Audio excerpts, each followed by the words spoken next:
ఒక్కసారి ఊహించండి, ఈ ప్రపంచాన్ని ఎన్నోసార్లు రక్షించిన ఒక మహాశక్తి, అధర్మాన్ని అంతం చేసిన ఒక దివ్య అవతారం, యుద్ధరంగంలో లక్షల మందికి ధైర్యం చెప్పిన ఒక యోగేశ్వరుడు తన జీవితంలోని చివరి రోజున పూర్తిగా ఒంటరిగా ఉన్నాడు. ఆయన చేతిలో సుదర్శన చక్రం లేదు, పక్కన బలరాముడు లేడు, ద్వారకలోని అష్టమహిషులు లేరు, పాండవులు లేరు, ఆయన కోసం ప్రాణాలైనా ఇస్తామని చెప్పిన యాదవ వీరులు కూడా లేరు. ఒక నిశ్శబ్దమైన అడవి, ఒక పెద్ద రావి చెట్టు. ఆ చెట్టు కింద విశ్రాంతి తీసుకుంటున్న శ్రీకృష్ణుడు. మరికొద్ది క్షణాల్లో ఒక సాధారణ వేటగాడు వదిలిన ఒక్క బాణం ద్వాపర యుగానికి శాశ్వత ముగింపు పలకబోతోంది. కానీ ఆ బాణం వదలబడక ముందే దానికంటే భయంకరమైన ఒక సంఘటన జరిగింది. తన కళ్ళ ముందే తన సొంత వంశమంతా నాశనం కావడం. ఆ రోజు అసలు ఏమైంది? ద్వారకలో ఎలాంటి అపశకునాలు కనిపించాయి? కృష్ణుడు అన్నీ ముందే తెలుసుకుని కూడా ఎందుకు ఆపలేదు? ఈ కథ ఒక రాజు మరణం గురించి కాదు, ఒక అవతారం తన కర్తవ్యాన్ని పూర్తి చేసి ఈ భూమిని ఎలా విడిచిపెట్టాడో చెప్పే కథ. సమయం ద్వాపర యుగం చివరి రోజులు. ద్వారక నగరం అప్పటికి ప్రపంచంలోనే అత్యంత వైభవమైన రాజ్యం. సముద్రం మధ్యలో నిర్మించిన ఆ నగరాన్ని చూసిన వారందరూ ఒక్క మాటే చెప్పేవారు, ఇది దేవతల నగరమా లేక మనుషుల రాజ్యమా? బంగారు ప్రాసాదాలు, వజ్రాలతో మెరిసే సభామందిరాలు, ఎటు చూసినా సంపద, ఎటు చూసినా విజయమే. కానీ బయట కనిపించే ఆ వెలుగుల వెనుక ఒక చీకటి నెమ్మదిగా పెరుగుతోంది. ఆ చీకటి గురించి శ్రీకృష్ణుడికి పూర్తిగా తెలుసు. ఎందుకంటే గాంధారి శాపమిచ్చిన రోజు నుంచే ఈ క్షణం ఎప్పుడో వస్తుందని ఆయనకు తెలుసు. కురుక్షేత్ర యుద్ధం ముగిసిన తర్వాత తన 9 కుమారుల మృతదేహాలను చూసిన గాంధారి వీళ్లతో వణుకుతూ కృష్ణుడి వైపు చూసింది. కృష్ణ, నువ్వు అనుకుంటే ఈ యుద్ధాన్ని ఆపగలిగేవాడివి, కానీ నువ్వు ఆపలేదు. నా వంశం ఎలా నాశనమైందో ఒకరోజు నీ యాదవ వంశం కూడా అలాగే నాశనం అవుతుంది.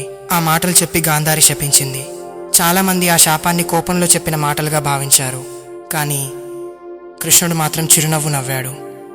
ఎందుకంటే కాలచక్రం ఇప్పటికే తిరగడం ప్రారంభించింది. సంవత్సరాలు గడిచాయి. ద్వారక మరింత ధనవంతమైంది, యాదవులు మరింత శక్తివంతులయ్యారు. కానీ అదే శక్తి, అదే సంపద వారి అహంకారానికి కారణమైంది. ఎవరూ తమను ఓడించలేరని, ఈ ప్రపంచంలో తమకంటే గొప్పవారు లేరని వారు నమ్మడం ప్రారంభించారు. ఆ అహంకారమే వారి అంతానికి మొదటి అడుగు అయింది. ఒకరోజు మహర్షి విశ్వామిత్రుడు, కణ్వ మహర్షి, నారద మహర్షి, మరికొంతమంది ఋషులు ద్వారకకు వచ్చారు. వారిని గౌరవించాల్సిన యాదవ యువకులు వారితో ఒక ఆట ఆడాలని నిర్ణయించుకున్నారు. సాంబుడికి ఒక గర్భిణీ స్త్రీ వేషం వేశారు.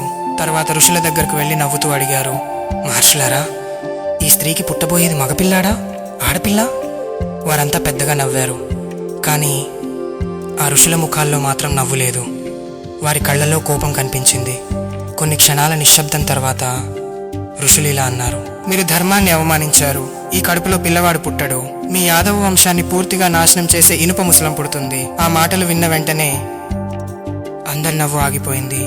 కొద్ది రోజుల తర్వాత ఋషులు చెప్పినట్లుగానే సాంబుడి కడుపు నుంచి ఒక ఇనుప ముసలం బయటపడింది. ద్వారక మొత్తం భయంతో వణికిపోయింది. ఆ ముసలాన్ని వెంటనే పొడిగా చేసి సముద్రంలో పడేశారు. ఇక ప్రమాదం పోయింది అని అందరూ ఊపిరి పీల్చుకున్నారు. కానీ వారికి తెలియని విషయం ఒక్కటే, విధిని సముద్రంలో పడేయలేరు. సముద్రం ఆ ఇనుప పొడిని ఒడ్డుకు కొట్టుకొచ్చింది. అది ఇసుకలో కలిసిపోయింది. కొన్ని రోజుల తర్వాత అదే చోట వింతగా పెరిగిన గడ్డి మొలిచింది. ఆ గడ్డి సాధారణ గడ్డి కాదు, కాలం దాచిపెట్టిన ఒక ఆయుధం, యాదవుల వినాశనం కోసం ఎదురుచూస్తున్న ఆయుధం. ఇదంతా జరుగుతుండగా ద్వారకలో అపశకునాలు మొదలయ్యాయి. ఆకాశంలో విచిత్రమైన కాంతులు, రాత్రిళ్ళు పక్షుల భయంకర అరుపులు, ఎటువంటి కారణం లేకుండా వణికిపోతున్న జంతువులు, సముద్రాలలో ఎప్పుడూ లేనంత ఎత్తుకు ఎగసిపడుతున్నాయి. ప్రజలు భయపడుతున్నారు, మంత్రులు ఆందోళన చెందుతున్నారు. కానీ కృష్ణుడు మాత్రం ప్రశాంతంగా సముద్రాన్ని చూస్తూ నిలబడ్డాడు. ఆయనకు తెలుసు, ఇది ప్రకృతి కోపం కాదు, ఇది కాలమిచ్చిన సంకేతం. ద్వారక నగరంపై కనిపించని ఒక నిశ్శబ్దం కమ్ముకుంది. ప్రజలకు అది సాధారణ రోజే, కానీ శ్రీకృష్ణుడికి మాత్రం అది సాధారణ రోజు కాదు. ఆయనకు తెలుసు, కాలం తన నిర్ణయం తీసుకుంది, ఎవరూ దాన్ని మార్చలేరు. ఒక ఉదయం కృష్ణుడు యాదవ పెద్దలందరినీ రాజసభకు పిలిచాడు. సభలో అందరూ ఆశ్చర్యంగా ఆయన వైపు చూస్తున్నారు. ఎందుకంటే ఎప్పుడూ చిరునవ్వుతో కనిపించే కృష్ణుడి ముఖంలో ఆ రోజు ఒక విచిత్రమైన గంభీరత కనిపించింది. కొన్ని క్షణాలు ఎవరూ మాట్లాడలేదు. ఆ తర్వాత కృష్ణుడు నెమ్మదిగా లేచి ఇలా అన్నాడు, ద్వారకలో కనిపిస్తున్న ఈ అపశకునాలు సాధారణమైనవి కావు. మనమంతా వెంటనే ప్రభాస తీర్థానికి వెళ్ళాలి. అక్కడ యజ్ఞాలు చేసి దానం చేసి మనసును పవిత్రం చేసుకుందాం. ఎవరూ ఆయన మాటకు ఎదురు చెప్పలేదు. ఎందుకంటే ఆయన చెప్పే ప్రతి మాట వెనుక ఒక అర్థం ఉంటుందని అందరికీ తెలుసు. కొద్ది గంటల్లోనే వేలాది యాదవులు రథాలు, గుర్రాలు, ఏనుగులు కుటుంబాలతో కలిసి ప్రభాస తీర్థం వైపు ప్రయాణం ప్రారంభించారు. సముద్ర తీరానికి దగ్గరగా ఉన్న ఆ పవిత్ర స్థలం ఆ రోజు పండుగలా మారిపోయింది. యజ్ఞాలు జరిగాయి, బ్రాహ్మణులకు దానాలు ఇచ్చారు, వేద మంత్రాలు మార్మోగాయి. అన్నీ ప్రశాంతంగానే ఉన్నాయి. కానీ సాయంత్రం పడుతుండగా అన్నీ ఒక్కసారిగా మారిపోయాయి. యాదవ వీరులు విజయోత్సాహంలో మద్యం సేవించడం ప్రారంభించారు. మొదట నవ్వులు వినిపించాయి. ఆ తర్వాత పాత జ్ఞాపకాలు, వాదనలు, పాత అవమానాలు. కొద్దిసేపటికే ఆ నవ్వులే కోపంగా మారాయి. ఒక యోధుడు మరో యోధుడిని చూసి అన్నాడు, కురుక్షేత్ర యుద్ధంలో నువ్వు చేసిన పని గుర్తుందా? మరోవాడు వెంటనే లేచాడు, అది ఇప్పుడు ఎందుకు గుర్తు చేస్తున్నావు? మాటకు మాట పెరిగింది. కొన్ని క్షణాల్లోనే వందలాది మంది రెండు వర్గాలుగా విడిపోయారు. కోపం, మద్యం, అహంకారం, ఈ మూడు కలిస్తే వివేకం ఉండదు. అప్పుడే యాదవుడు నీళ్ళలో పెరిగిన పొడవాటి గడ్డిని పీకి కోపంతో విసిరాడు. కానీ ఆ గడ్డి కాదు, అది ఋషుల శాపంతో పుట్టిన ఇనుప ముసలం శక్తిని తనలో దాచుకున్న గడ్డి. చేతిలోకి తీసుకున్న వెంటనే అది ఇనుపగలగా మారిపోయింది. ఒక్క దెబ్బ ఒక యోధుడు నేల కూలిపోయాడు. అది చూసిన మిగిలిన వాళ్ళు కూడా అదే గడ్డిని పీకడం ప్రారంభించారు. ప్రతి గడ్డి ఒక ఇనుప ఆయుధంగా మారింది. కొన్ని క్షణాల్లోనే ప్రభాస తీర్థం యుద్ధభూమిగా మారిపోయింది. అన్నదమ్ములు ఒకరిపై ఒకరు దాడి చేస్తున్నారు. తండ్రి కొడుకుతో యుద్ధం చేస్తున్నాడు. స్నేహితుడు స్నేహితుడిని చంపుతున్నాడు. అక్కడ ఎవరు శత్రువులు కాదు. అయినా ప్రతి ఒక్కరూ ఒకరికి ఒకరు శత్రువులయ్యారు. రక్తం ఇసుకలో కలిసిపోతోంది. అరుపులు సముద్రపు అలల కంటే భయంకరంగా వినిపిస్తున్నాయి. దూరంగా ఒక చెట్టు కింద శ్రీకృష్ణుడు నిలబడి ఉన్నాడు. ఆయన ముఖంలో భయం లేదు, ఆవేదన ఉంది. ఆయన కళ్ళ ముందు తన బాల్యం నుంచి పెరిగిన తన సొంత వంశం క్షణక్షణానికి అంతమవుతోంది. ఆయన ఒక్క మాట చెబితే అందరూ ఆగిపోతారు. ఆయన సుదర్శన చక్రం ఒక్కసారి తిరిగితే ఈ యుద్ధం క్షణంలో ముగిసిపోతుంది. అయితే ఆయన ఎందుకు ఆపలేదు? ఎందుకంటే ఇది మనుషుల యుద్ధం కాదు, ఇది కాలం రాసిన చివరి అధ్యాయం. అవతారం కూడా కాలధర్మాన్ని మార్చదు. కొద్దిసేపటికే యుద్ధం ముగిసింది. కానీ గెలిచిన వారెవరూ లేరు. మిగిలింది నిశ్శబ్దం మాత్రమే. చుట్టూ శవాలు, రక్తంతో తడిసిన నేల, సముద్రగాలి కూడా ఆ రోజు భారంగా అనిపించింది. అప్పుడే బలరాముడు నెమ్మదిగా సముద్ర తీరం వైపు నడవడం ప్రారంభించాడు. ఆయన ఒక్కసారి కూడా వెనక్కి తిరిగి చూడలేదు. ఎందుకంటే తన కర్తవ్యం కూడా పూర్తయిందని ఆయనకు తెలుసు. శ్రీకృష్ణుడు నిశ్శబ్దంగా తన అన్న వెనుక నడిచాడు. ఇద్దరి మధ్య ఒక్క మాట కూడా లేదు. ఎందుకంటే మాటల కంటే ఆ నిశ్శబ్దమే ఎక్కువ చెప్పింది. సముద్రపు అలలు నెమ్మదిగా ఒడ్డును తాకుతున్నాయి. ఆకాశం ఎర్రటి సంధ్యారాగంతో నిండిపోయింది. కొద్ది గంటల క్రితం వేలాది యాదవుల కేకలతో మారుమోగిన ఆ నేల ఇప్పుడు పూర్తిగా నిశ్శబ్దంగా ఉంది. ఆ నిశ్శబ్దం మధ్య బలరాముడు ఒక్కరే ముందుకు నడుస్తున్నారు. ఆయన అడుగుల్లో తొందర లేదు, భయం లేదు, బాధ కూడా లేదు. ఎంతో కాలం నుంచి ఎదురు చూస్తున్న క్షణం చివరికి వచ్చిందనే ప్రశాంతత మాత్రమే ఉంది. వెనుక నుంచి శ్రీకృష్ణుడు నిశ్శబ్దంగా ఆయనను చూస్తూ నడుస్తున్నాడు. ఇద్దరు అన్నదమ్ములు జన్మంతా కలిసి ఉన్నారు. ఎన్నో యుద్ధాలు చేశారు, ఎన్నో విజయాలు సాధించారు. కానీ ఈ చివరి ప్రయాణంలో వారి మధ్య ఒక్క మాట కూడా లేదు. ఎందుకంటే కొన్ని వీడ్కోలు మాటల్లో చెప్పలేం. సముద్ర తీరానికి దగ్గరగా ఒక పెద్ద వృక్షం కింద బలరాముడు కూర్చున్నారు. కళ్ళు మెల్లగా మూసుకున్నారు. ఆయన శ్వాస నెమ్మదించింది. ఆ క్షణంలో ప్రకృతి కూడా నిశ్శబ్దంగా నిలిచిపోయినట్లు అనిపించింది. గాలి కూడా ఆగిపోయింది. అలలు కూడా మెల్లగా మారాయి. అప్పుడు ఒక అద్భుతం జరిగింది. బలరాముడి శరీరం నుంచి తెల్లని కాంతి వెలువడింది. ఆ కాంతిలో ఒక మహాదివ్య సర్పం ప్రత్యక్షమైంది. అది సాధారణ సర్పం కాదు, ఆదిశేషుడు.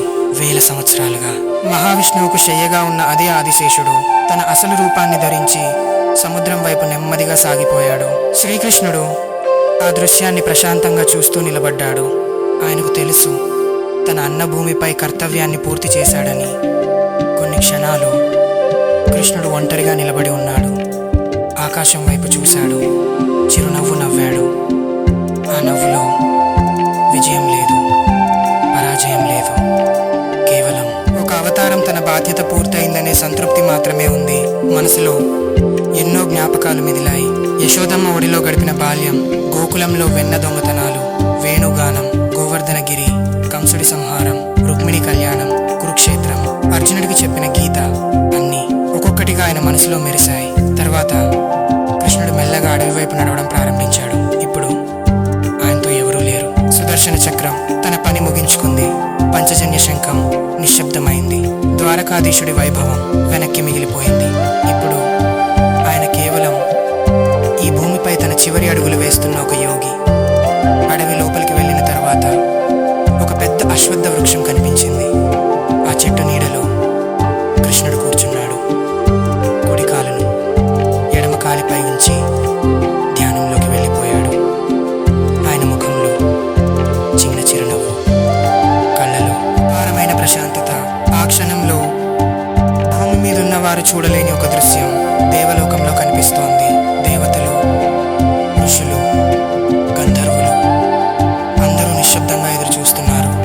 ఎందుకంటే ద్వాపరయుగం తన చివరి శ్వాస తీసుకుంటోంది. అయితే అదే సమయంలో ఆ అడవిలోకి మరో వ్యక్తి అడుగుపెట్టాడు. అతని పేరు జర, వృత్తి, వేట. ఆ రోజు ఉదయం నుంచి అతనికి ఒక్క వేట కూడా దొరకలేదు.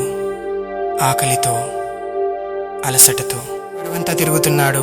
అతని చేతిలో ఒక విల్లు, దానికి అమర్చిన ఒక పదునైన బాణం. అతనికి తెలియదు ఇంకా కొన్ని క్షణాల్లో తాను ప్రపంచ చరిత్రలో శాశ్వతంగా గుర్తుండిపోయే పని చేయబోతున్నాడని. జర నెమ్మదిగా ముందుకు నడుస్తున్నాడు. అప్పుడే పొదల మధ్య ఏదో మెరిసినట్లు కనిపించింది. దూరం నుంచి అది ఒక జింక చెవిలాగా కనిపించింది. అతను నిశ్శబ్దంగా విల్లెక్కు పెట్టాడు. శ్వాస ఆపాడు.